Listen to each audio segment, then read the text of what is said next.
लानंदन बीरी की जय जय, भक्तों के भगवान की जय जय, पीर हरे महावीर की जय जय।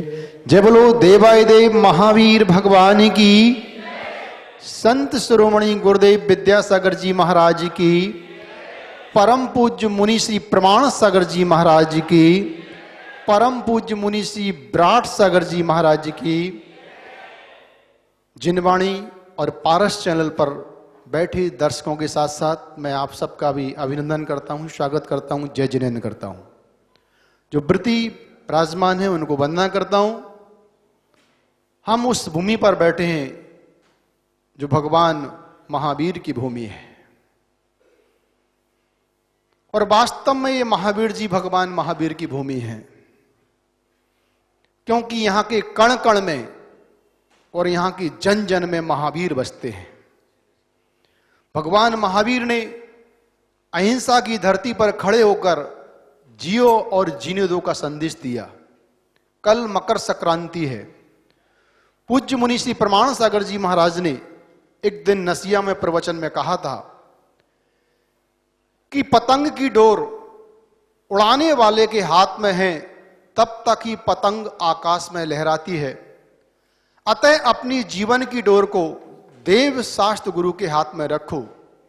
लेकिन मैं आज आपसे कह रहा हूं, और महाराज जी ने बीच में अभी और कहा था कि वो डोर ही यदि किसी के जीवन की डोर को काटने वाली बन जाए तो वो हमारे लिए भी खतरनाक होगा। आज एक व्हाट्सएप मैसेज पढ़ा जिसमें लिखा है कि कम से कम चाइनीज माजा का कल आप उपयोग ना करें। आप अपने बच्चों को समझाएं और पक्षियों की जान बचाएं, क्योंकि जब कभी अपना सुख दूसरे का दुख बनने लगता है उसी क्षण जीवन में नरक का रास्ता खुलने लगता है। अतः कल पक्षियों की रक्षा अवश्य करें। गुणायतन परिवार से प्रतिदिन श्रद्धालु जुड़ रहे हैं श्रद्धा भाव से। आइए जान लेते हैं कौन है वो पुण्यशाली जीव जो निर्माण निधि के रूप में गुणायतन परिवार जुड़ रहे हैं। श्रीमती निधि जैन, पति श्री आदेश जैन, श्रीमती सीमा जैन, पति श्री संजय जैन, प्रताप नगर जेल रोड दिल्ली से आप गुणायतन परिवार जुड़ रहे हैं। आपका बहुत बहुत स्वागत है। आप लोग करतल ध्वनि के साथ आपका सम्मान करें। श्रीमती सुमित्रा जैन, सुपुत्र श्री राजेश जैन, योगेश जैन, दिल्ली से आप ऑनलाइन जुड़ रहे हैं। आपका ये बहुत बहुत स्वागत है। श्रीमान संदीप कुमार दर्शन जैन, इंदौर मध्य प्रदेश से गुणायतन परिवार से ऑनलाइन जुड़ रहे हैं। आपका भी बहुत बहुत स्वागत है। आइए जान लेते हैं कौन है निर्माण मित्र। सवाई सिंगई कांति देवी जैन, जैन निवास लश्कर ग्वालियर से आप ऑनलाइन गुणायतन परिवार से निर्माण मित्र के रूप में जुड़ रहे हैं। आपका भी बहुत बहुत स्वागत है। श्री सुनील कुमार जैन, दर्शन जैन, निवास इंदौर मध्य प्रदेश से आप निर्माण मित्र के रूप में गुणायतन परिवार से जुड़ रहे हैं। मैं आपके लिए आमंत्रित कर रहा हूं, आप पधारें। और आपके सम्मान के लिए मैं आमंत्रित कर रहा हूं श्री महावीर जी सोगानी रांची, कोषाध्यक्ष गुणायतन के, आप पधारें और आपको अभिनंदित करें। पधारें सुनील कुमार जैन, दर्शन जैन, निवास इंदौर से। आपकी मातेश्वरी भी साथ में आ जाएं। कुमारी प्राची जैन, पुत्र श्रीमती दर्शन जैन, श्रीमान दयाचंद जी जैन, सागर मध्य प्रदेश, आप सूत्रधार के रूप में गुणायतन परिवार से जुड़े हैं। आपका भी बहुत बहुत स्वागत है। दोनों मां बेटे गुणायतन परिवार से जुड़ रहे हैं। बेटा निर्माण मित्र बना है और मां सूत्रधार बनी है। धन्य है ऐसा परिवार जो पिता मां बेटे दोनों एक साथ यहां पर जुड़ रहे हैं। आपका बहुत बहुत स्वागत है। एक मेमेंटो और ले आए।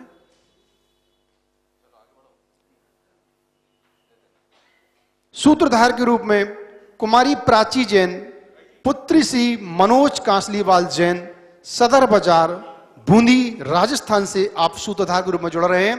आप पधारें। आपका भी बहुत बहुत स्वागत है गुणायतन परिवार में।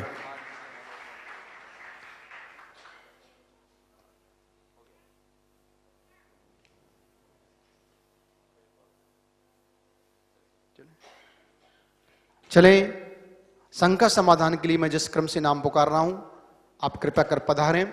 श्रीमती दर्शन जैन वासु सागर से पहले प्रश्न के लिए, मनोज जैन बूंदी राजस्थान, श्रीमती संतोष पांड्या श्री महावीर जी, श्री महावीर प्रसाद जैन चलें पधारें आप पहले प्रश्न के लिए, और जिनके मैंने नाम पुकारे हैं क्रम से वो निकल करके आ जाएं। माइक पहुंचाओ ना, वाणी बोर्ड से न टेकें आप लोग। सभी लोगों से निवेदन है अपने मोबाइल सेट स्विच ऑफ कर लें। सभी लोग अपने अपने मोबाइल सेट स्विच ऑफ कर लें। पीछे की साइड में नए लोग आकर बैठते हैं, आप उन्हें भी सूचित करें, वो कृपया कर अपने मोबाइल सेट स्विच ऑफ रखें। माइक मुख के पास लगाकर आप प्रश्न करें। महाराज जी, हमारे परिवार के नमस्ते नमस्ते नमस्ते। महाराज जी, ऐसे आप आशीर्वाद जन्म मरण का चक्कर समाप्त हो जाए, शंका से जन्म मरण का चक्कर समाप्त करना है ना, भावना भाव आगे चल करके आरिका बनो, समाधि पूर्वक मरण करो, जन्म मरण का चक्कर हो छूट जाएगा। चलो नमस्ते। श्री मनोज जैन बूंदी राजस्थान। महाराज श्री के चरणों में 3 बार नमस्ते करते हुए महाराज श्री, एक शंका है कि महाराज श्री में पिछले 35 सालों से करीब डेली मंदिर जाता था और सेवा पूजा करता था, लेकिन पिछले 1.5-2 सालों से सेवा पूजा नहीं कर पा रहा। कौन से कर्मों का उदय मेरा? ये मन की शिथिलता का परिणाम है। संकल्प ले लो, सेवा पूजा प्रारंभ हो जाएगी। नमस्ते महाराज। श्रीमती संतोष पांड्या श्री महावीर जी आगे तैयार रहेंगे। महावीर प्रसाद जैन अमरवासी जहाजपुर, संजय जैन दिल्ली, वैभव जैन। नमस्ते महाराज जी, मेरा नाम संतोष पांडे है। भामंडल 24 भगवान के पीछे ही क्यों लगता है?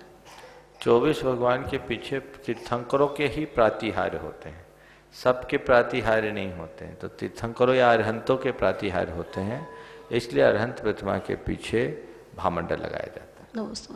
श्री महावीर प्रसाद जैन अमरवासी जहाजपुर भीलवाड़ा। महाराज श्री के चरणों में सादर नमोस्तु नमोस्तु नमोस्तु। महाराज श्री, मेरा नाम महावीर प्रसाद जैन, जाजपुर जिला भीलवाड़ा राजस्थान से हूँ। मेरा प्रश्न है कि जीवन में अनहोनी घटनाएं घटित होती रहती हैं, इन घटनाओं से बचने का क्या उपाय है, इनको टालने का क्या उपाय है, कृपा कर समाधान सुझाइए। नमस्ते महाराज। फिर से बोलिए। महाराज श्री, जीवन में अनहोनी घटनाएं घटित होती रहती हैं, उन अनहोनी घटनाओं के पीछे क्या कारण संभव है और उन अनहोनी घटनाओं से हम कैसे बच सकते हैं, कृपया समाधान सुझाइए। अनहोनी हम किसको बोलते हैं? जो हमारे मन के विरुद्ध होता है उसको अनहोनी बोल देते हैं, और जो मनोनुकूल होता है उसको बोलते हैं होनी। ये संसार का चक्र है। संसार में जो होता है वो अपने अपने नियोग के अनुरूप होता है। होनी अनहोनी तो हमारे मन के विकल्प हैं। अब इसमें ऐसा करना चाहिए, कुछ भी अघट घट जाए तो अपने मन को संतोष देने के लिए कहना चाहिए ऐसी होनी थी। होनी अनहोनी कुछ नहीं है, जो होनी है सो होए। फिर ऐसा सोच कर कि जो होनी होगी सो होगी, ऐसा सोचकर हम कुछ भी ना करें और अपनी तरफ से लापरवाही करें, ऐसा नहीं कहता। अपनी तरफ से सावधानी रखो, जब कोई प्रवृत्ति करो तो ये सोच करके करो कि जैसा मैं करूँगा वैसा परिणाम आएगा। लेकिन सब कुछ करने के बाद भी जब परिणाम अनुकूल ना हो तो सोचो यही होनी थी। अनहोनी हो जाए तो को होना था वही हो गया, अनहोनी भी होनी हो जाती है। इसलिए ये सब कर्म का चक्र है, संयोग ऐसा कराते हैं। इसको लेकर ज़्यादा संकल्प विकल्प करना समझदारी की बात नहीं। नमस्ते महाराज। वैभव जैन मंजरी जैन सतना, संजय जैन दिल्ली, सिंगई रोहित जैन रोली जैन सतना। आप भी तैयार रहेंगे। नमस्ते महाराज। नमस्ते महाराज जी, हमारे जीवन के सर्वश्रेष्ठ कर्तव्य कौन कौन से हैं अर्थात होना चाहिए? देखो, जीवन के सर्वश्रेष्ठ कर्तव्य क्या, जिनसे हमारा जीवन श्रेष्ठ बने उन्हीं कर्तव्यों का नाम सर्वश्रेष्ठ है। ऐसे सर्वश्रेष्ठ कर्तव्य को हम हर व्यक्ति के हिसाब से अगर विचार करें तो अलग अलग रूप से कहा जा सकता है, लेकिन एक सामान्य मनुष्य के लिए उसके जीवन में करने योग्य सबसे श्रेष्ठ है, सबसे महत्वपूर्ण कार्य यदि कुछ है तो मेरी दृष्टि में मानवीय मूल्यों की प्रतिष्ठा है। हमारे जीवन में जिससे मानवता की प्रतिष्ठा हो, मानवीय मूल्यों को हम आत्मसात कर सके, वो कार्य करना चाहिए।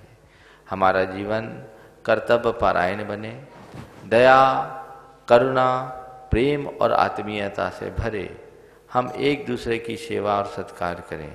सार संक्षेप में मैं कहूँ तो हृदय में श्रद्धा हो, व्यवहार में विनम्रता हो, प्रवृत्ति में शालीनता हो और जीवन में सादगी हो।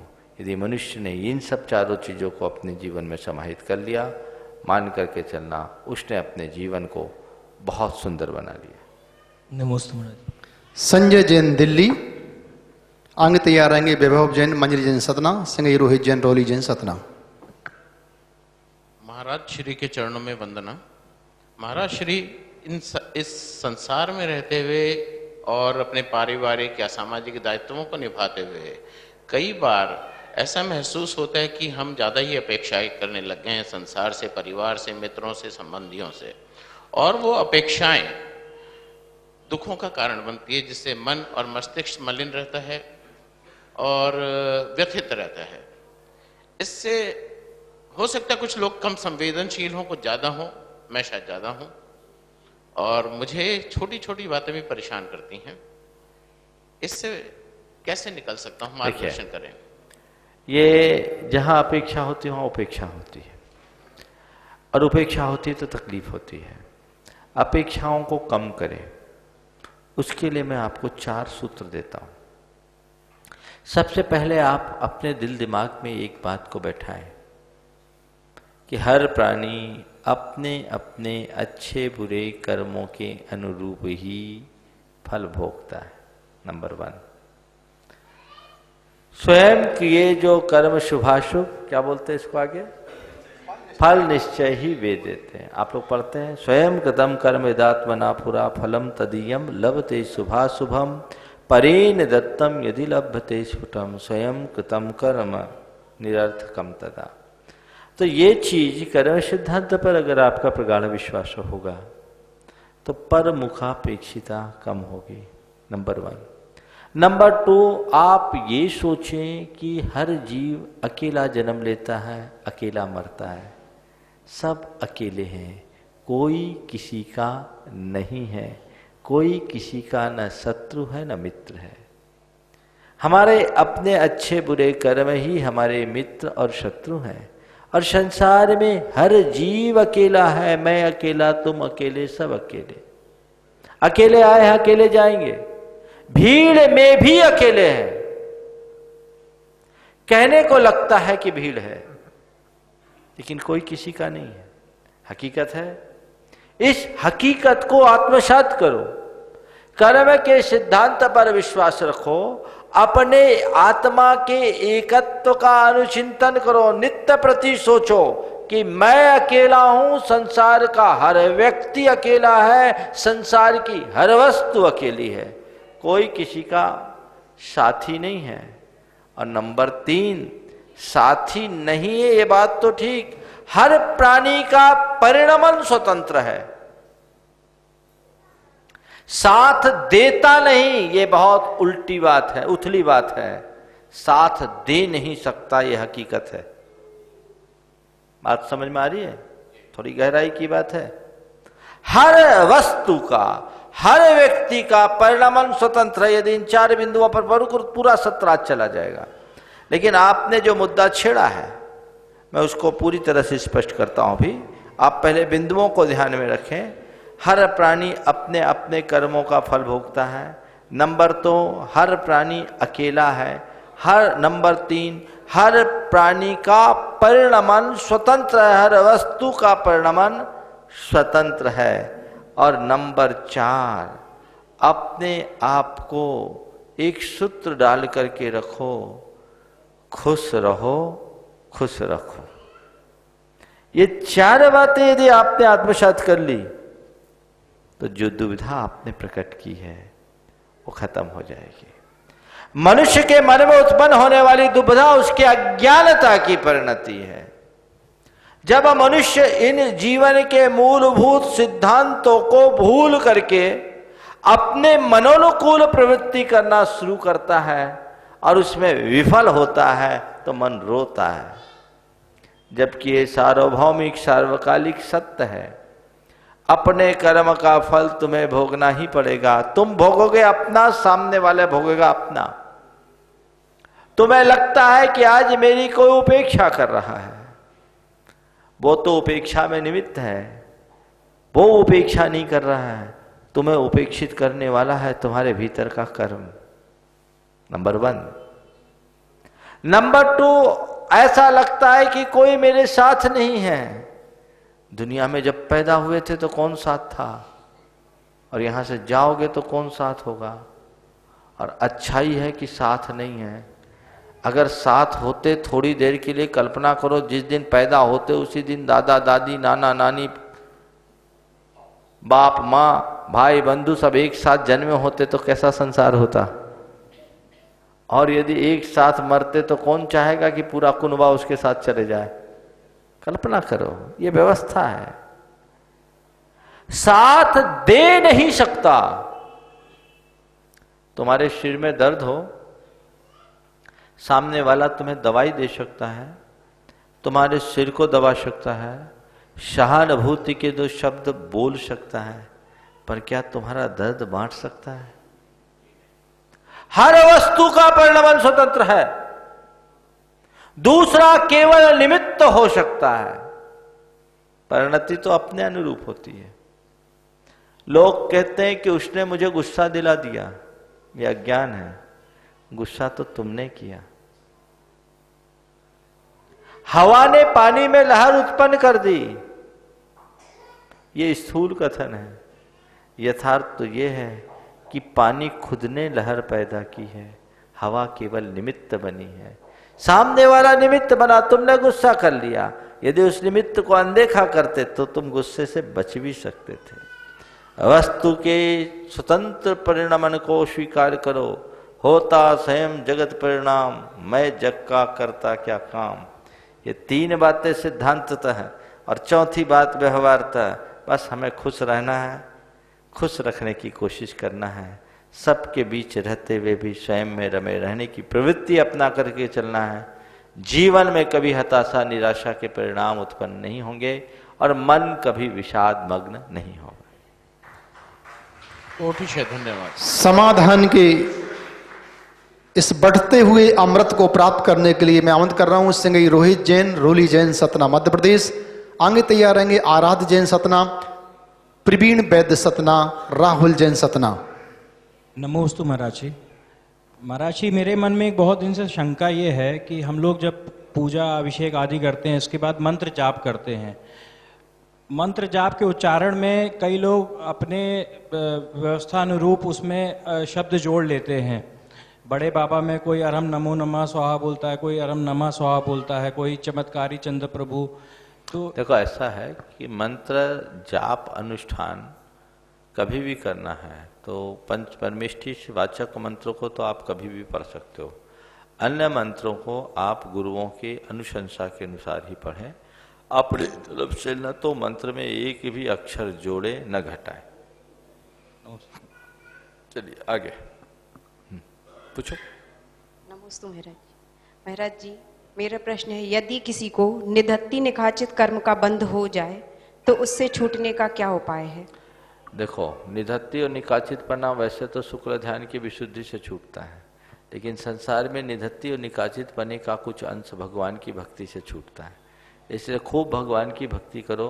देव पूजा और पात्रदान, जिन भक्ति, ये ऐसे अनुष्ठान हैं जो मनुष्य को विकृत से विकृत कर्म से मुक्त करा सकता है। मैना सुंदरी का उदाहरण सामने है, जिसने ऐसे निधत्ति निकाचित स्वरूप श्रीपाल के कोढ़ वाला पाप साफ कर दिया अपने भक्ति के प्रताप से। चलिए। आराध्य जैन, सतना, प्रवीण वैद्य, सतना, राहुल जैन, सतना। थोड़ा शीघ्रता से। हाँ। नमोस्तु महाराज जी, मेरा नाम आराध्य जैन है। हम आपके जैसे कैसे बने, कृपया मार्गदर्शन करें। बस अपने पापा से कहो, जैसे आप चूक गए मुझे मत चूकने देना, समझ गए? और हमेशा महाराज के पास लाते रहना, रास्ता ठीक बन जाएगा। चल आगे। नमोस्तु महाराज, प्रवीण वैद्य, सतना से। महाराज, प्रायः ऐसा देखा जाता है कि दर्शन करते समय अपने पैरों में चावल आ जाते हैं, जो दूसरे किसी के द्वारा गिर जाता है धोखे से, तो ज्यादा दोष किसे लगता है, जिसके हाथ से गिरे या जिसका पांव पड़ा? देखो, चावल गिरा है, गिरे हुए चावल को चढ़ाना नहीं चाहिए, और चावल इस तरह से चढ़ाना चाहिए कि गिरे नहीं। अब गिर जाए तो पांव लगे, तो इसका सबसे अच्छा उपाय ये है, पहले एक रुमाल साथ में लो, जगह को साफ करो, फिर खड़े होकर दर्शन करो, समस्या का सॉल्यूशन निकल जाएगा। अब इसमें कितना प्रैक्टिकल है ये सोचो। श्रीमती शैली वैद्य सतना। हाँ।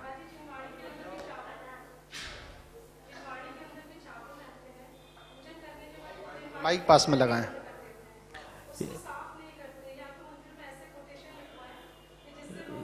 ये आपने जो बात कही है, ये लोगों की बड़ी नादानी का उदाहरण है। जिनवानी के अंदर चावल रख देना, कई बार और अन्य चीज़ें रख देते हैं, इससे जिनवानी की जो वाइंडिंग है वो लूज होती है, पन्ने बाहर निकलने लगते हैं, जिनवानी का ये स्पष्टतया अवमानना हो जाती है। ऐसा नहीं करना चाहिए। अक्सर मंदिरों में देखा जाता है, ये खुद का विवेक है। जिस जिनवानी को आप नमन करते हो, पूजा करते हो, उसकी इस तरीके से अभिनय करना कतई उचित नहीं है। चलिए महाराज जी, कोटेशन लिखवा सकते हैं? हाँ, लिखवा सकते हैं, इसमें पूछने की क्या बात है। राहुल जैन सतना। आगे। नमोस्तु महाराज जी। महाराज जी, आपके संसर्ग में आते ही इतना राग हो जाता है कि वापस जाने का मन नहीं करता है, तो क्या साधु से हम लोग इतना राग कर सकते हैं? और जब आते हैं तो बहुत ज्यादा पॉजिटिव एनर्जी मिलती है। देखो, साधु से राग रखोगे तभी संसार का राग छूटेगा, समझ गए? तो साधु से राग करोगे, तुरंत साधु बनो या ना बनो, सज्जन जरूर बन जाओगे, समझ गए? आज सज्जन बनोगे तो कल साधु बन पाओगे। आगे चलिए। श्रीमती सरोज स्वदेशी इंदौर, श्रीमती बन्ना जैन सतना, श्री मनीष जी बड़जात्या कलकत्ता। गुरुदेव के चरणों में बार-बार नमोस्तु। मैं दीपक मोदी दमोह से हूँ। गुरुदेव, यदि हमने अपने किसी मित्र या परिवारजनों के उनके तन मन धन से उनकी विपत्ति में मदद की है, लेकिन आज हमारे ऊपर कोई समस्या आती है, और लेकिन वो हमारी मदद करते हैं लेकिन हीन भावना से करते हैं, तो क्या अपन को उनकी मदद लेनी चाहिए, उनका त्याग कर देना चाहिए? देखो, कदाचित कभी भी किसी को अगर किसी की मदद करनी हो तो मदद इस तरीके से नहीं करना चाहिए कि सामने वाले के ऊपर हम एहसान थोपे।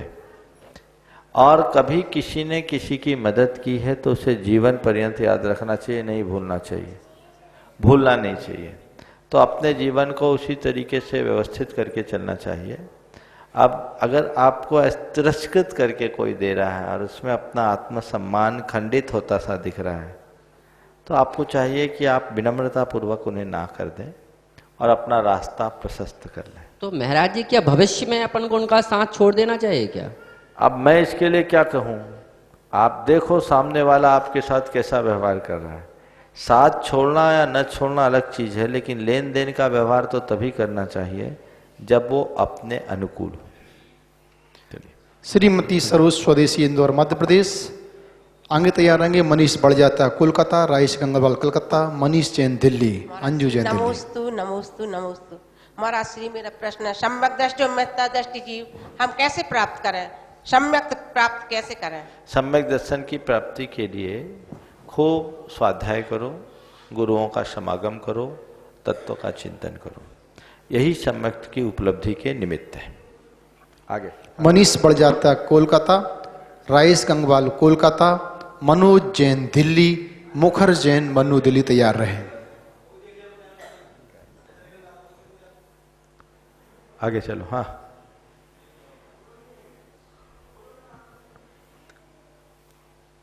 नमोस्तु महाराज, नमोस्तु। मेरा प्रश्न ये है कि बाल मन कच्ची मिट्टी के समान होता है, इसे कैसे सांचे में ढाला जाए जिससे वह सही आकार ले सके? देखो, बाल मन कच्ची मिट्टी के समान है, बिल्कुल सही है। उसको ऐसे सांचे में ढालो कि वो ठीक रूप ले सके, और उसके लिए चाहिए सांचे को ठीक करना, बच्चे को नहीं। और बाल मन को ढालने के लिए सांचा जो होता है ना, वो परिवार होता है। परिवार बच्चे के भविष्य को गढ़ने की टकसाल है। अपने परिवार का वातावरण ऐसा बनाओ जिससे बच्चा अच्छा सीख सके और अपने जीवन को उन्नत बना सके, समर्थ बना सके। आजकल उल्टा होता है, लोग चाहते हैं कि हमारा बच्चा संस्कारित हो, लेकिन खुद का आचार और व्यवहार ऐसा बना देते हैं जिसे देख करके बच्चे पर उल्टा असर पड़ता है। यशपाल जैन ने एक बहुत अच्छी बात लिखी थी, बहुत बड़े साहित्यकार हुए। उन्होंने एक बात लिखी जो आप सबके लिए बहुत ही माने एक प्रकार से सोचने को बाध्य करेगी। एक बच्चा स्कूल गया और स्कूल गया, वहां पढ़ाया गया सब जीवों पर दया करो। घर आया, देखता है एक अपाहिज भिखारी को उसका बड़ा भाई डंडा मारकर दुत्कार कर भगा रहा है। दूसरे दिन स्कूल में गया, उसे पढ़ाया गया सदा सत्य बोलो। घर आया, मकान मालिक किराया वसूलने आया, पिताजी को ढूंढ रहा था। अंदर गया, पूछा पिताजी बाहर एक अंकल आए हैं, वो आपको खोज रहे हैं, क्या बोलूं? बोले बोल दो पिताजी घर पर नहीं है। तीसरे दिन पढ़ाया गया सब जीवों से प्रेम करो। घर आया, देखा उसके मम्मी पापा किसी बात पर बुरी तरह झगड़ रहे हैं। चौथे दिन उस बच्चे को जब स्कूल जाने के लिए कहा गया तो बच्चे ने कहा पापा मैं स्कूल नहीं जाऊंगा, पापा मैं स्कूल नहीं जाऊंगा। बोला क्यों? गुरुजी ठीक नहीं पढ़ाते। बात समझ में आ गई? ये कितना विरोधाभास है। घर का वातावरण अच्छा बनाइए। जिन मूल्यों की स्थापना आप एक बच्चे के भीतर करना चाहते हैं वो आपके जीवन में प्रतिष्ठित होनी चाहिए। संतान तो आपका अनुकरण करती है। अगर आप अपना आचार व्यवहार अच्छा नहीं रखोगे तो संतान में अच्छे संस्कार कैसे आएंगे? तो अच्छे संस्कार के लिए घर परिवार का वातावरण अच्छा बनाना चाहिए। और दूसरी बात, अपने बच्चों की संगति पर ध्यान देना चाहिए। कई बार ये देखा गया है कि संस्कार अच्छे होने के बाद भी संगति खराब होने से बच्चे बिगड़ जाते हैं। संगति संस्कार पर हावी हो जाती है, इसलिए संगति को ठीक करने की कोशिश करें, उनकी संगति पर सदैव ध्यान रखें और उन्हें इस तरीके से प्रशिक्षित करें कि वो कोई गलत कार्य करे नहीं, और यदि किसी परिस्थितिवश कर दे तो उसे छुपा ना सके, प्रकट कर दे, ताकि आप उसे सही मार्गदर्शन देकर सुधार सको। राजेश जी गंगवाल कोलकाता, आगे तैयार रहेंगे मनोज जैन दिल्ली, अंजू जैन दिल्ली। नमोस्तु भगवान, नमोस्तु महाराज जी। मेरा एक प्रश्न है गुरुदेव, कई बार इंसान की जिंदगी में कुछ ऐसे घटना घट जाती है, जैसे जाने अनजाने में उससे कोई बहुत बड़ा भूल या अपराध हो जाती है, तो कई बार वो सच्चाई जीवन की सामने प्रकट करने से उसके जीवन अस्त व्यस्त हो जाते हैं। तो क्या वो सच्चाई, जैसा कि कहा जाता है कि सत्य बोलना ही धर्म है और अपने को कन्फेशन कर लेना चाहिए, तो वो कन्फेशन कई बार उसके जीवन को तहस नहस कर देता है, तो क्या उसे छुपाना ही उचित है या सामने उजागर करना? मनुष्य के जीवन में यदि कोई गलती हो और गलती का एहसास हो तो उसे सुधारना चाहिए, उसका प्रायश्चित करना चाहिए, लेकिन गलती को सार्वजनिक रूप से कभी प्रकट नहीं करना चाहिए। अपना प्रायश्चित गुरु चरणों में होता है और गुरु चरणों में प्रायश्चित लेकर के अपने जीवन का शोधन कर लेना चाहिए, ताकि भविष्य में किसी भी प्रकार की कोई दुविधा प्रकट न हो। नमस्ते भगवान। श्री मनोज जैन दिल्ली, अंजू जैन दिल्ली, और आगे तैयार रहेंगे अनिल कुमार जैन, सुनीता जैन, जो कि आज गुणायतन से निर्माण निधि ग्रुप में जुड़े भी हैं।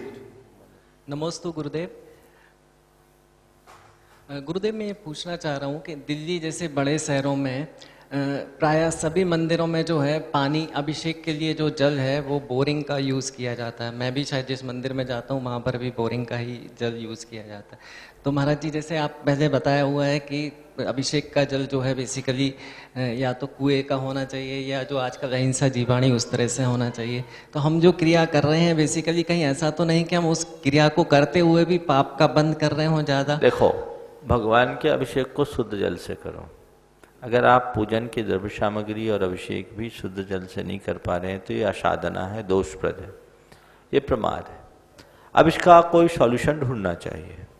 अब एक बात सामने आई कि बड़े शहरों में बोरिंग पर बैन है, लगभग सब जगह है, तो अहिंसा जीवानी यंत्र लगाने में भी बाधा आ गई।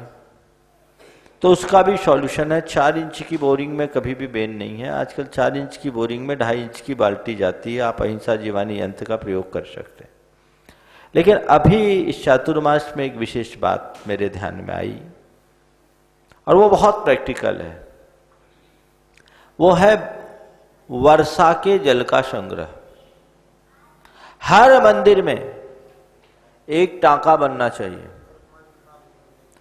टांका बननी चाहिए और टांका बनाकर बारिश के जल को स्टोर करना चाहिए। बारिश का जल अमृत है। मैंने अभी जयपुर में ये बात बताई थी 2 बार। वो अमृत है, अमृत। और 25 साल तक वो पानी खराब नहीं होगा, बशर्ते उसमें सूर्य की किरणें न पड़े और मिट्टी के कण न जाए, अशुद्ध अवस्था में महिलाएं उसका स्पर्श न करें। अंडरग्राउंड टैंक बनाइए, छत पर जो बारिश का पानी होता है उससे आप पाइपलाइन से नीचे जोड़ के टांके में लगाइए, उसमें एक वाल्व लगा करके वाल्व को लॉक कर दीजिए।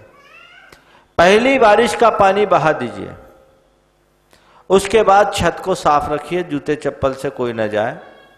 दूसरी बार बारिश आए तो 15-20 मिनट तक उस पानी को बहने दीजिए और 15-20 मिनट की बारिश पूर्ण हो जाने के बाद आप अपना वाल्व खोल दीजिए, टैंक को भर दीजिए।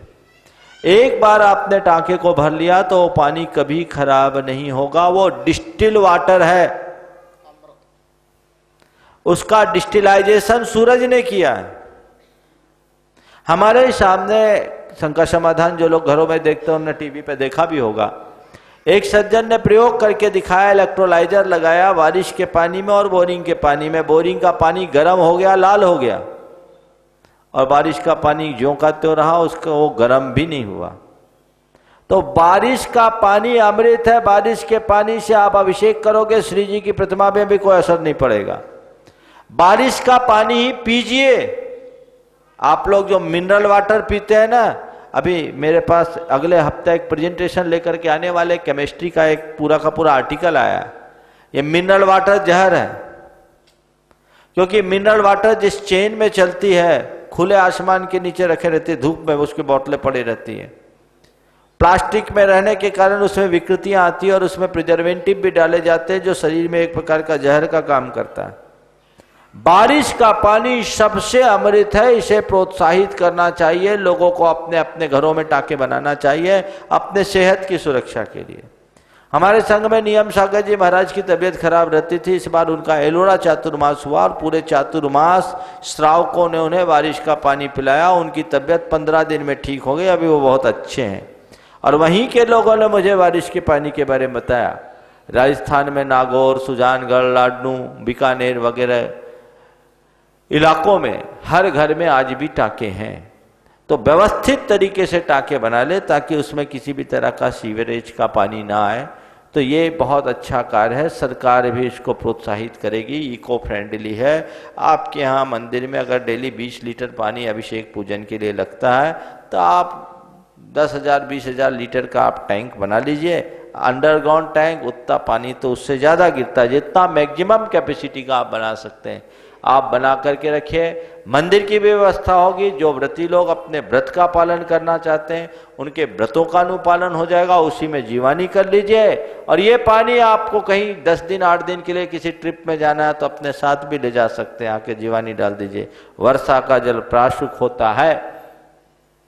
और ये जो मैं बोल रहा था, आप लोग मिनरल वाटर की बोतलें पीते हैं ना, उसको रखना चाहिए रेफ्रिजरेटर में, वो खुला पड़ा रहता है। तो ये इसके ऊपर बहुत गंभीर समस्या, आजकल कैंसर वगैरह की जो प्रॉब्लम्स आ रही है वो बहुत खतरनाक है।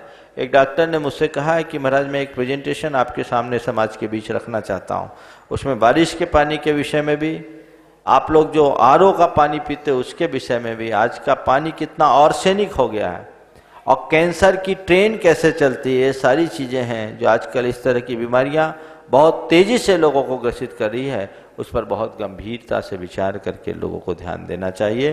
और यदि ये आपने रास्ता अपना लिया तो किसी भी व्रती को व्रत प्रतिमा लेने में कोई बाधा नहीं होगी, क्योंकि बारिश तो उतनी हो ही जाती है।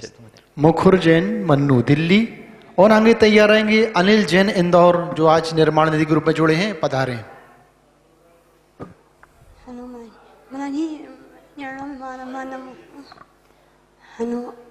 महाराज जी मेरा उशिया नहीं, मैं आपकी सलाह समाधान वो सुनती हूँ। मैंने महाराज जी अभी जिंदगी में ऐसी परिस्थितियाँ आती हैं जब मैं अपने आप को मतलब उस समय बहुत संभाल नहीं पाती हूँ। मेरे मन में आत्महत्या जैसे क्वेश्चन भी आते हैं कि मैं उस समय कैसे अपने आप को। देखो, जब मन में इस तरह की दुविधा आए उस समय अपनी सोच को बदलो, थोड़ा पॉजिटिव सोचना शुरू करो। समझ गए? घबराना नहीं चाहिए। जीवन की हर शंका का समाधान हम क्षमता से, धीरज से ले सकते हैं। अपने अपने कर्म का फल तो सबको भोगना ही पड़ता है। उस समय थोड़ी अच्छी सोच रखोगे, सकारात्मक रखोगे तो अच्छा हो जाए। समझ गए? चलो, ये भाई साहब मोबाइल वाले कौन है? थोड़ा जोरदार तालियां बजाओ उनके स्वागत के लिए। इधर आओ, आगे इधर आओ। कहाँ से आए? ये कौन सी सभ्यता है तुम्हारी? कान पकड़ो दोनों। आगे समझ में, आगे से धर्म सभा में ऐसे नहीं करोगे। बैठो। श्री अनिल जैन, इंदौर, जो आज गुणायतन के निर्माण निधि के रूप में जुड़े हैं, आपका बहुत बहुत स्वागत है। प्रश्न पूछिए। नमोस्तु महाराज श्री।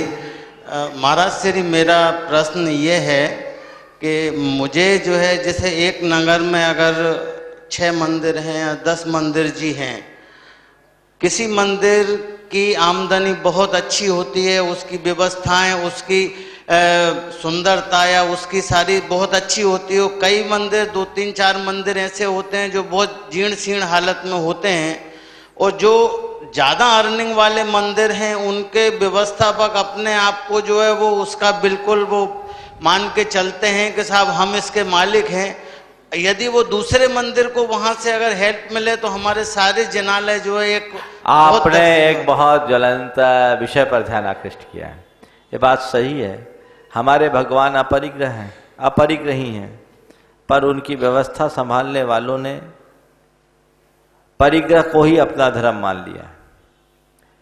हमें कोशिश करनी चाहिए कि जिस अपरिग्रह के आदर्श की हम पूजा करते हैं, मंदिर और इस तरह के धर्मायतनों के रख रखाव करने वालों के जीवन में भी वैसे ही अपरिग्रह का आदर्श दिखे।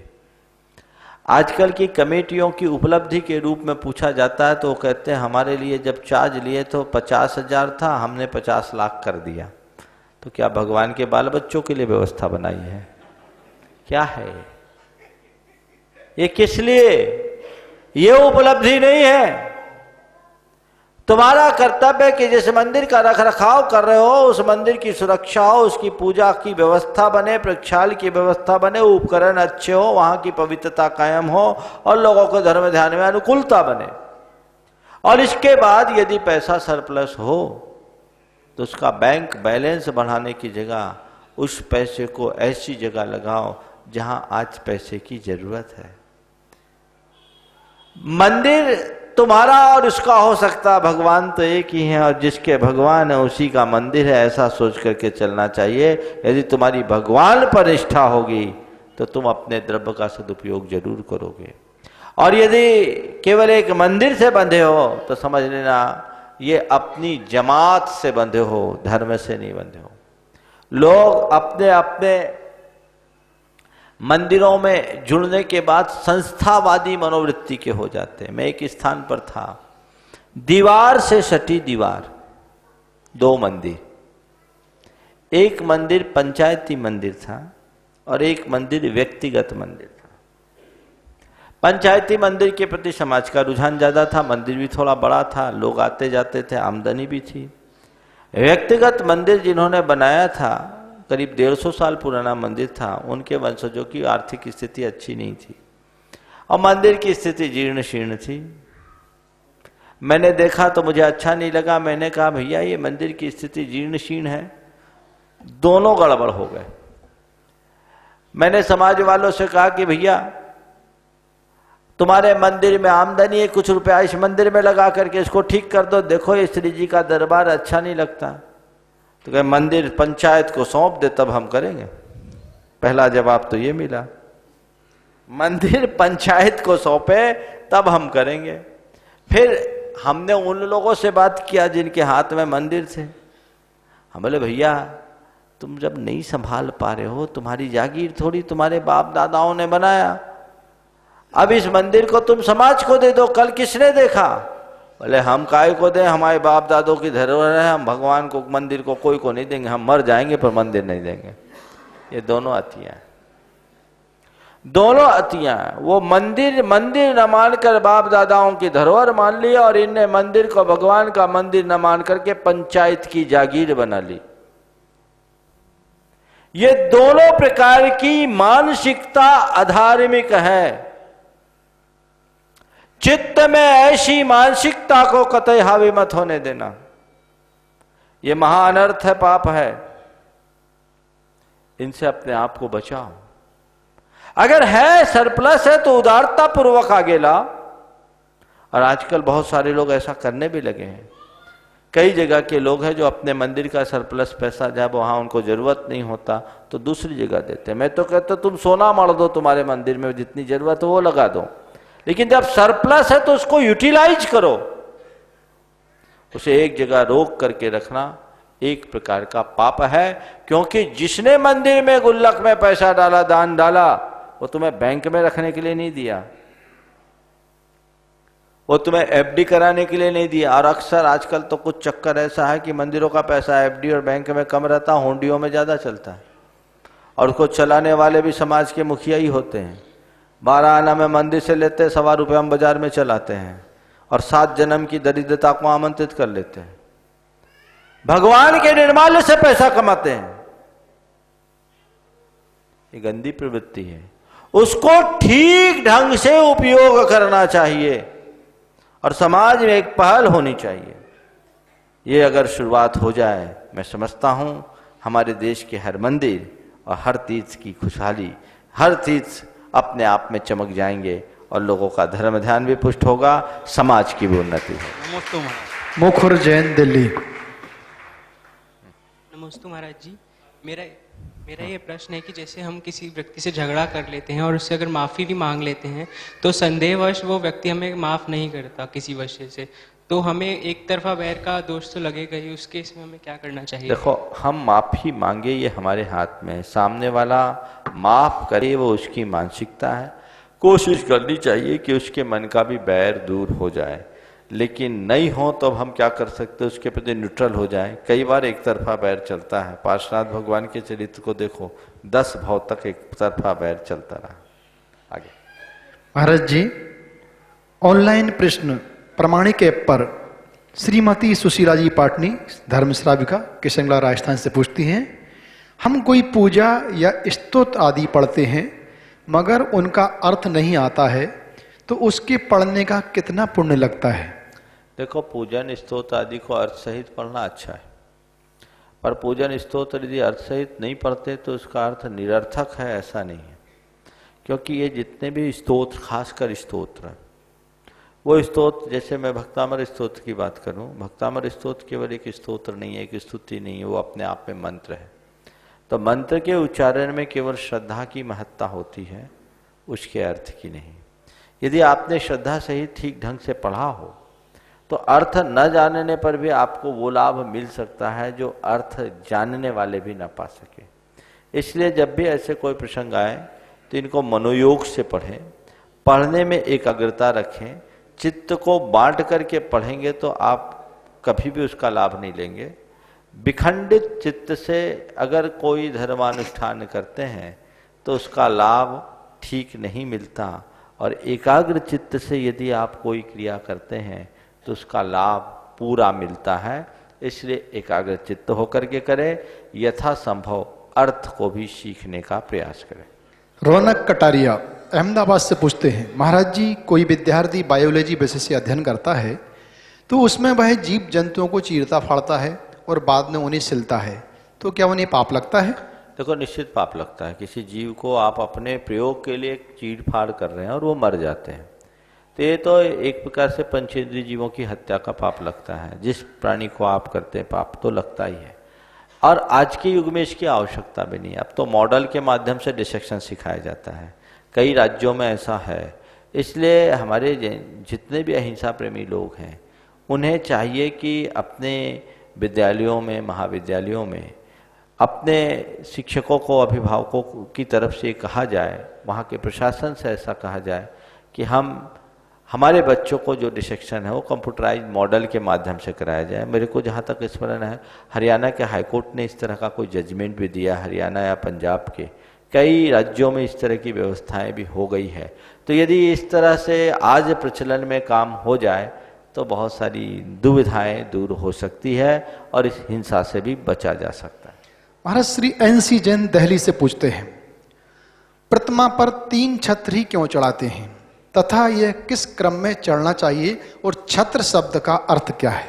देखो, छत्र जो छाया दे उसका नाम छत्र, अथवा छ का अर्थ होता पाप, जो पाप से त्राण दे उसका नाम छत्र। छत्र का मतलब है पाप, पाप से ताने त्राण दे तारे उसका नाम छत्र। जो छाया दे करके धूप से बचाए उसका नाम छत्र, जिसको आप लोग छत्ता बोलते हैं। छत्र शब्द के अनेक अर्थ हैं। तीर्थंकरों के ऊपर 3 छत्र इसलिए लगाया जाता है क्योंकि वो 3 लोक के नाथ है। पख्यापयत जगतः परमेश्वरत्वम, आप भक्तामर में बोलते हैं। वे 3 लोक के नाथ हैं। उन्होंने राग देश मोह को जीता है, उन्होंने रत्नत्रय की पूर्णता को प्राप्त किया है। इसलिए त्रिलोकीनाथ के ऊपर 3 छत्र लगाए जाते हैं और ये तीनों छत्र एक के ऊपर एक, नीचे का छत्र बड़ा, उससे ऊपर छोटा और टॉप में उससे छोटा। इसे एक शब्द आया है नासिकोतारी। नासिकोतारी यानी जैसे आप अपनी नाक को देखें, ऊपर शकरा है, नीचे की ओर फैलता जाता है। तो जैसे नाक ऊपर से शकरी और नीचे की तरफ फैलते जाती है, इसी तरह ये छत्र ऊपर शकरा नीचे की ओर फैलना चाहिए। कायदे से 3 छत्र ही लगाना चाहिए। और छत्र कितना बड़ा? तीर्थंकर की प्रतिमा, उनका जो सिर है वो सिर में नाक से लेकर सिर के पृष्ठ भाग से कम 1 अंगुल बड़ा होना चाहिए। यानी सराउंडिंग इतना एरिया कवर होना चाहिए, कम से कम नीचे का छत्र। अब भगवान का बिंब तो है इतना बड़ा और छत्र लगा दिया इतना सा, तो ये केवल एक क्रिया हुई, ये प्रातिहार्य के अनुकूल नहीं। धर्म श्राविका लता जी गंगवाल, मंत्री गुणायतन हैं आप।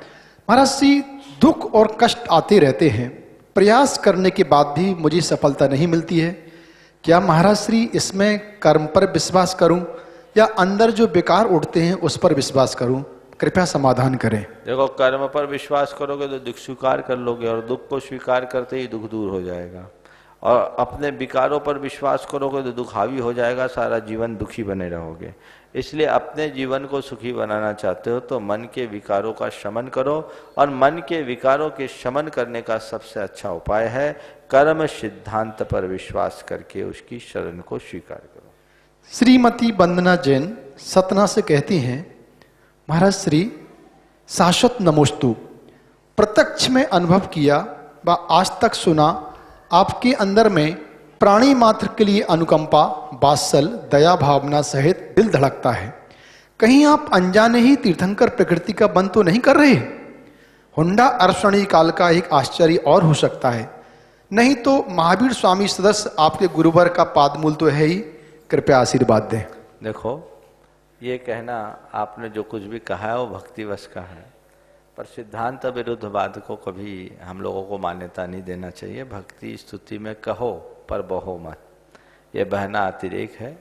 तीर्थंकर प्रकृति का बंध है केवली दुख के पादमूल में ही होता है और आज के युग में किसी को नहीं हो सकता। और तीर्थंकर प्रकृति का बंध का अगर योग हो भी ना, तो मैं तो कहता हूँ मेरे से पहले मेरे गुरुदेव का योग है, वो तीर्थंकर बने, वे तीर्थंकर बने और हम उनके समोसरण में सभासद बन करके प्रश्न पूछे, हमारा जीवन धन्य हो जाएगा। आज नहीं कल हम तर जाएंगे। आप जो भी सोचते हैं अपने अपने तरीके से सोचते हैं, पर मैं वैसा नहीं हूं और उस तरीके से सोचे नहीं, न केवल मेरे लिए अपितु किसी के लिए भी। आगे तैयार रहेंगे श्रीमान पन्नालाल जी बेनाड़ा आगरा। और जब तक आप पधार रहे हैं एक ऑनलाइन प्रश्न और ले लेता हूं मैं। महाराज श्री, इंसान के जीवन में जो होता है वह उसकी किस्मत में लिखा होता है और ऐसे भी कहा जाता है कि इंसान की जितनी आयु है वो उतना ही जी पाता है। तो इस बीच अगर किसी ने सुसाइड कर लिया तो क्या वह उसकी किस्मत है या फिर उसकी आयु की समाप्ति है, और क्या सुसाइड है? समझ गए? तो ऐसी स्थिति है। अकाल मरण मतलब पूर्व कोटि की आयु लेकर के जन्म लेने वाला जीव अंतर मुहूर्त में मर गया। एक पूर्व कोटि मतलब 84 लाख वर्ष का एक पूर्वांग होता है, उसे 84 लाख से गुना करने पर एक पूर्व होता है, और उसे 1 करोड़ वर्ष से गुना करो तो एक पूर्व कोटि वर्ष की आयु। इतनी लंबी आयु लेकर आने वाला जीव एक अंतर मुहूर्त में कदली घात के द्वारा मर जाता है। आप सोचो, आयु लिखा करके तो लाया था 1 कोटि पूर्व की, और मर गया कितनी देर में? अंतर मुहूर्त में। क्योंकि आयु असमय में भी खप सकती है। इसलिए अगर तुम ये सोचो कि जो किस्मत में लिखा होगा वही होगा, गाड़ी चलाओ आंख मूंद कर, रेल की पटरी पर बैठे रहो, सामने से ट्रेन आ रही है, ट्रेन का ड्राइवर हॉर्न दे रहा है, कहा किस्मत में मरना लिखा होगा तो मर जाऊंगा। ऐसे लोगों को क्या बोलेंगे? हाँ, आगरा भेजोगे और क्या बोलोगे? ज्यादा होगा ग्वालियर भेजोगे, ये करोगे ना, और क्या करोगे? वहां भी अच्छे लोग पहुंचते हैं, इतने खराब नहीं पहुंचते। ये क्या है? हाँ, किस्मत में जो लिखा है वो होता है। जब कुछ अघट घट जाए तब ऐसी भावना भाव और अपने चित्त को समाधान दो। रहा सवाल कोई आदमी असमय में मर जाए तो अपनी शेष आयु का क्या होता है? तो ऐसा जीव अपनी शेष आयु को उसी समय खपा लेता है। एक अंतर मुहूर्त में 1 कोटि पूर्व की आयु को भोगा जा सकता है। जैसे टैंक, आपके गैस की टंकी है, 15 लीटर गैस है, 15 दिन चलती होगी। गैस लीक करने लगे तो, बर्नर ज्यादा लीक करने लगे तो, और टंकी वस्ट हो जाए तो अंतर एक क्षण में सब गैस भस्म हो सकती है। ऐसी आयु के निश्चय एक पल में भी नष्ट हो सकते हैं, और आयु के समाप्ति के बाद ही इस जीव का मरण होता है। ये वैदिक परंपरा में मान्यता है कि किसी का काल मृत्यु होती है तो जो शेष आयु है उतने दिनों तक वह प्रेत योनि में भटकता रहता है। जैन धर्म के अनुसार ऐसा नहीं। अगर आयु का एक भी परमाणु बचा है तो मरोगे नहीं। मनुष्य तभी मरता है, प्राणी तभी मरता है जब उसकी आयु का क्षय होता। आयु क्षयेन मरणम। पूछिए। श्रीमान पन्नालाल जी, बेनाड़ा, आगरा। नमस्ते महर्षि। आजकल कुछ बच्चियां जो प्रोफेशनल हो जाती हैं, उसके बाद में कुछ जॉब कर लेती हैं, तो वो अपने वर्क के चयन में कुछ कंडीशंस रख देती हैं। वर्क का शहर अच्छा होना चाहिए, परिवार ऐसा होना चाहिए जहाँ रात को खाने को मिले और जहाँ पे जमीकंद वगैरह सब मिले, घूमने की स्वतंत्रता हो। तो ऐसे परिवारों का क्या होगा जो छोटे शहर में रहते हैं और जो बहुत शुद्ध हों और आगम के अनुसार चल रहे हैं? इसके लिए एक फार्मूला बताता हूँ। अभी मैं बिहार करते हुए आया तो मुझे इलाहाबाद के पास मझमा, अकील, सराय अकील और चंपाहा, 3 गांवों में जाने का योग मिला। तीनों बहुत छोटे छोटे गांव हैं और जहाँ जायसवाल जैनों के छोटे छोटे परिवार हैं, 50 घर 40 घर ऐसे घर हैं। मैंने उनसे पूछा तुम लोगों विवाह संबंध क्या होता? बोले हम लोगों ने एक रूल बना लिया है। बोले क्या? बोले हम लड़की उसी को देते हैं जो हमको एक लड़की दिलवाता है। तो छोटे शहर के लोगों को ये निश्चय करना होगा कि हम अपने यहाँ की बेटी बड़े शहर में नहीं देंगे। तो अपने आप लोग आएंगे। आपको लड़की की भी जरूरत है, लड़के की भी जरूरत है, दोनों की जरूरत है। ऐसा तालमेल बनाओ तभी होगा, नहीं तो हमारे सारे धर्मायतन नष्ट हो जाएंगे, सारा इंफ्रास्ट्रक्चर खत्म हो जाएगा और ये धर्म की बहुत बड़ी हानि होगी। इसके बहुत भयंकर दुष्परिणाम भी सामने आने को हैं। इस विषय में मैंने पहले भी चर्चा की है, आगे भी चर्चा करूंगा, लेकिन इस पर समाज को गंभीरता से विचार करने की जरूरत है। आजकल कहें क्या, जो लोग कहते हैं कि हमें एक छोटी जगह में कोई लड़की नहीं देना चाह रहा है, मुश्किल तो यह है वो भी अपनी बेटी को बड़ी जगह में भेजना चाहते हैं और उनकी बेटी भी चाहती है। तो ये छोटी और बड़ी नहीं, मुझे तो लगता है बड़ी विचित्रता है। लोग खोटी जगह अपनी बच्ची को देने को तैयार हैं पर छोटी जगह नहीं दे पाते। ये कैसी विडंबना है, इस पर बहुत गंभीरता से विचार करना चाहिए। समय आज आप सबका हो गया।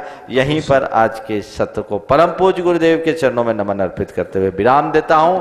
बोलिए परम पूज्य आचार्य गुरुवर श्री विद्यासागर जी महाराज। जय बोलिए परम पूज्य मुनि श्री